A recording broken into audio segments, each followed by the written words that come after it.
السلام عليكم ورحمة الله وبركاته. يا أهلا بيكم على مطبخ كحياني وجمال مفلسين سيد أفندي المفلس دائما والمسكين. النهارده هنعمل لوبيا ناشفة. أيوة أهي معانا ربع كيلو لوبيا منقوع في مية لمدة ساعتين وخد سلقة على النار حوالي 10 دقايق. معانا البهارات بتاعتنا زي ما انتم شايفين: ملح، توم باودر، بصل باودر، كمون، كزبرة ناشفة، بهارات لحمة، بابريكا زي ما انتم شايفين، فلفل اسمر. معانا نص كيلو طماطم معصور، معانا بصلايه متقطعه قطع صغيره، ومعاها فصين توم مهروسين، ومعانا جزريه متقطعه قطع صغيره. يلا بينا نفطر النهارده في رمضان. كل سنه وانتم طيبين. وحطينا الطاسه بتاعتنا على النار وفيها معلقتين زيت، وابتدينا ننزل بالبصل والثوم يتشوحوا.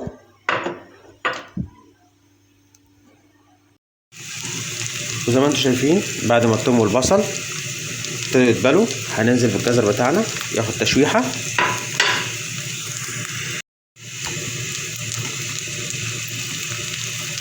وابتدوا يتشوحوا ويندمجوا مع بعض.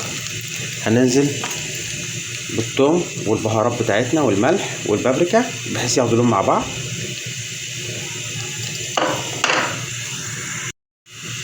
بعد كده هننزل بالطماطم المعصورة،